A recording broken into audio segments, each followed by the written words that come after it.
תרגול טיפוח חמלה עצמית בעזרת מודל ריין. אז מהי חמלה קודם כל? אחת ההגדרות היפות לחמלה היא רטט של הלב למראה כאב.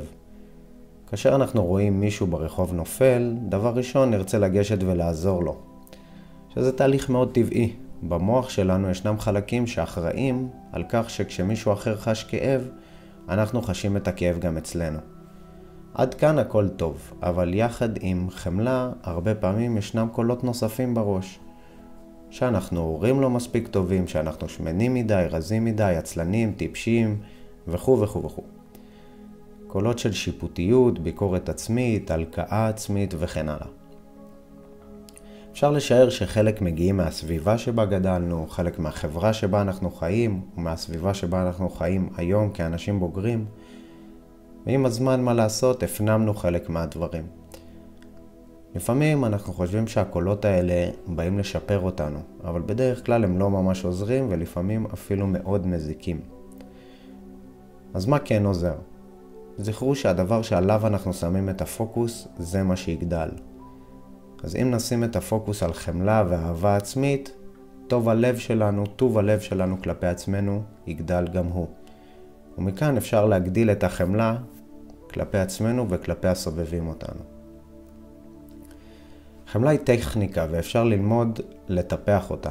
ובתרגול לאורך זמן זה כמובן ישפר את איכות החיים שלנו. אפשר גם להיעזר במודל שמציע מישל מקדונלד להתמודד עם רגשות קשים כמו כעס, פחד, שיפוטיות. המודל הזה נקרא מודל ריין. ה-R זה בעצם recognize. קודם כל לזהות.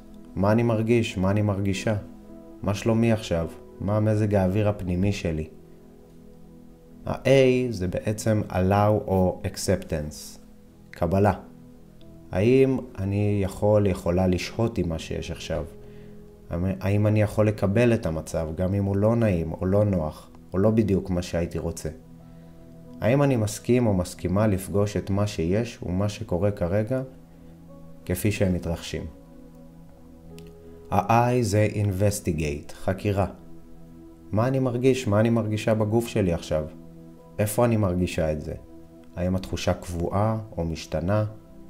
אילו תחושות מושכות את תשומת הלב שלי כרגע? וה-N זה nourishment, הזנה. מה יכול לתמוך בי עכשיו? מה יעזור לי? איך אני יכול או יכולה לעזור לעצמי? מה אני יכולה לעשות כדי להיטיב עם עצמי? בעצם אלה 4 השלבים של המודל, ותוך כדי התרגול שלנו היום, אנחנו ננסה להכניס גם את המודל הזה, שזה מודל בעצם להתמודדות עם כל מיני מצבים ורגשות קשים ולא נעימים. אז בואו נתחיל בתרגול. כהרגלנו נתחיל מלהתמקם בצורה שנוחה לנו, בתנוחה שנוחה לנו, כזו שמזמנת רגיעה.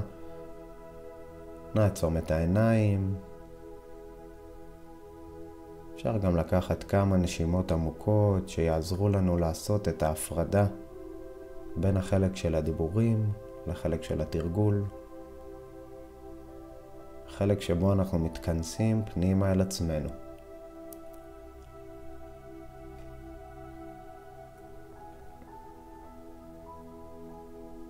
נמשיך בלהביא את תשומת הלב אל הגוף היושב או השוכב.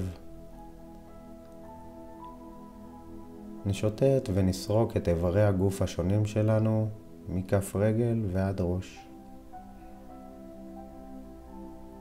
נתחיל מלמקד את תשומת הלב בכפות הרגליים ולאט לאט נעלה תוך הפניה של תשומת הלב אל כל איברי הגוף שלנו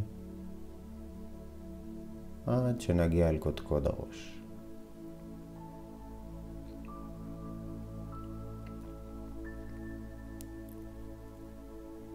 ומכאן ננסה למקד את תשומת הלב שלנו בנשימה.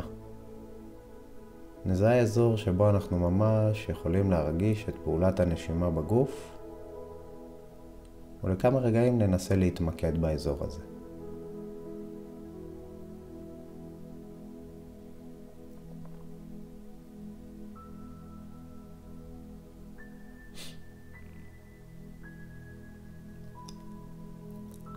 עכשיו ננסה להעלות בזיכרון רגע של קושי, רגע של קונפליקט עם עצמנו.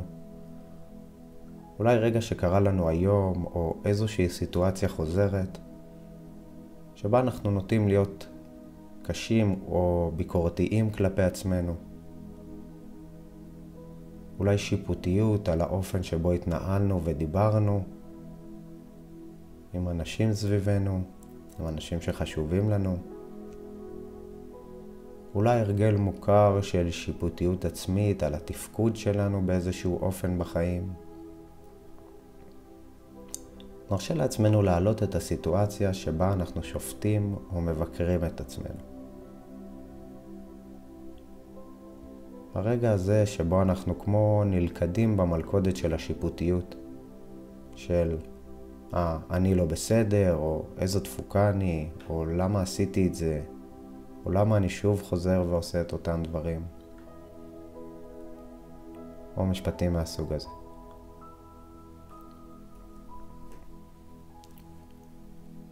נחזיק את הסיטואציה וננסה לשלב את התרגול שהצעתי קודם. אז השלב הראשון הוא שלב הזיהוי. איך זה גורם לי להרגיש כשאני בתוך הסיטואציה הזאת? מה אני מרגיש? מה אני מרגישה עכשיו? השלב הראשון הוא שלב הזיהוי. מה זה מעורר בי? עכשיו ננסה לבדוק. האם אני יכול לשהות עם מה שיש עכשיו? עם התחושות? עם המחשבות? האם אני יכולה לקבל? גם אם לא נעים או לא נוח, או לא בדיוק מה שהייתי רוצה. האם אני מסכים לפגוש את מה שיש ומה שקורה כרגע? את התחושות שזה מעלה או מציף? עכשיו בואו נחקור קצת. איך זה מרגיש בגוף? איפה אני מרגישה את זה בגוף? האם זו אותה תחושה או שהיא משתנה? האם היא משנה את המיקום שלה בגוף?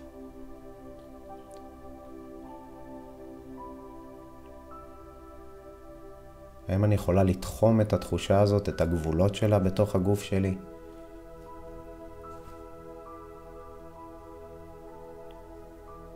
ואם הייתי יכול לצייר את התחושה הזאת, איך זה היה נראה?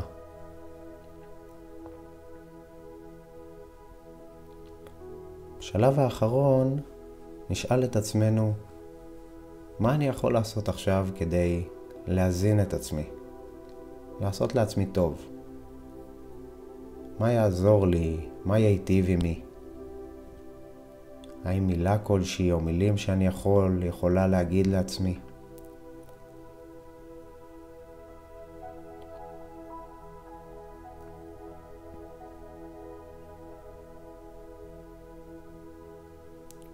כעת ננסה לחזור אל אותו רגע בדמיוננו, אותו רגע של שיפוטיות או ביקורת עצמית, וננסה לעבוד מול זה בעוד צורה, פשוטה וקצרה. כאשר זיהינו את הרגע הזה של השיפוטיות, הביקורת, אפשר פשוט לקרוא לזה בשם. הנה השופט או הנה השופטת. ואם אנחנו עוד מצליחים ככה להמשיך להחזיק את הסיטואציה הזו, ננסה פשוט לשנות את התגובה ולהגיד לעצמנו מילים קצת יותר חומלות. אולי כאלה שהשתמשנו בהם לפני רגע. אני עושה את הכי טוב שאני יכולה. אני סולח לעצמי גם על טעויות ועל שיפוטיות עצמית. ואולי אפילו גם אני אוהבת את עצמי כמו שאני. נסו לבדוק מה התחושות הכלליות כרגע, אחרי שאמרתם לעצמכם את המשפטים הללו. ותהיו עם זה רגע.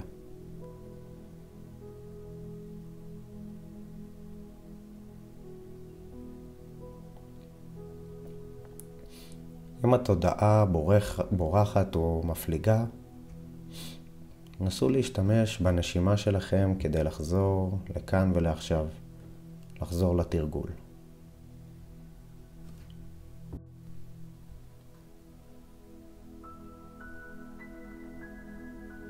אחרי שניסינו לתרגל קצת חמלה עצמית, כעת ההזמנה היא לדמיין מישהו שאנחנו מכירים טוב, אוהבים, מישהו שאכפת לנו ממנו. נדמיין אותו בא ויושב עכשיו מולנו. ננסה ממש לדמיין את תווי הפנים, את הגוף שלו, בדיוק כמו שאנחנו מכירים אותו.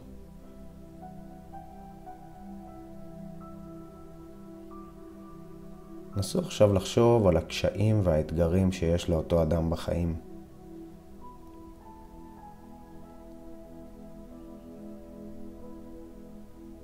נסו לתת לרגש של החמלה לעלות, ולחשוב מה הייתם רוצים לאחל לו או לה.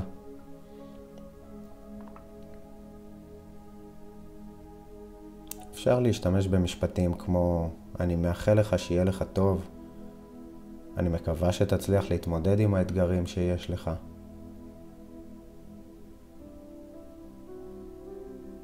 וננסה לראות אם הלב שלנו ככה קצת נפתח אליו ובאמת רוצה בטובתו.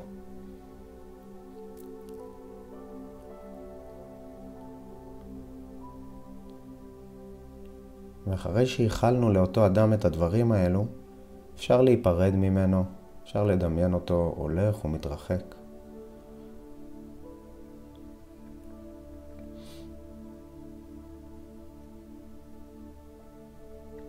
בואו נחזיר את תשומת הלב שלנו אל הנשימה לכמה רגעים. כהרגלנו נבדוק מה שלומנו עכשיו. מה שלום הגוף? מה שלום הנשימה?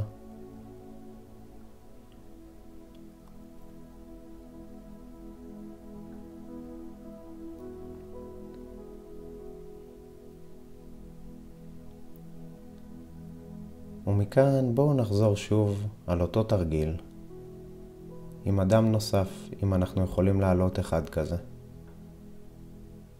אדם קרוב אלינו שאנחנו רוצים בטובתו. נדמיין אותו יושב כאן מולנו, מקשיב לנו.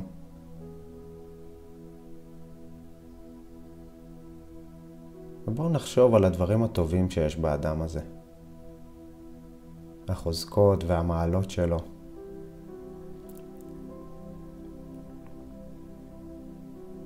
ננסה גם לחשוב מה אנחנו אוהבים באותו אדם, ומה אנחנו מעריכים בו.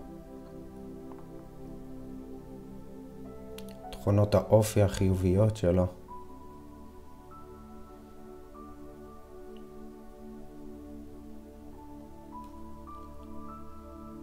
ננסה לראות מה אנחנו יכולים לאחל לאותו אדם, מה אנחנו רוצים לאחל לאותו אדם.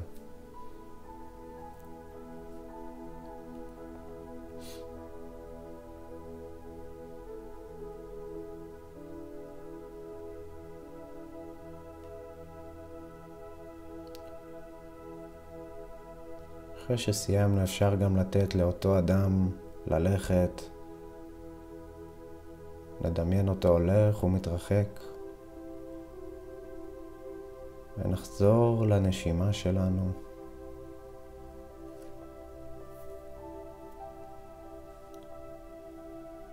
עם כל שאיפה עמוקה אנחנו מנסים להכניס ולהגדיל, להצמיח את רגש החמלה והאהבה. עם כל נשיפה אנחנו מוציאים שיפוטיות, ביקורת, הלקאה עצמית. שוב ושוב ושוב.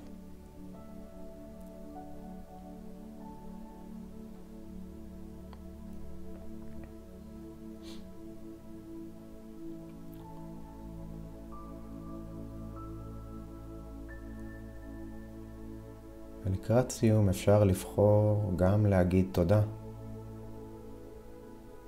תודה למישהו שאני מוקיר או מוקירה בחיי. יכול להיות לאדם אחד או אולי לכמה אנשים.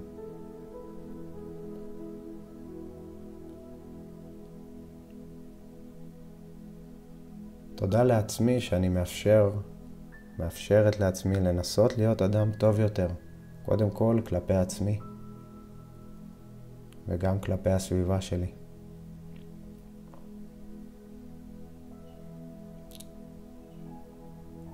אחרי שסיימנו אפשר לקחת נשימה עמוקה נוספת, שחרר החוצה את האוויר,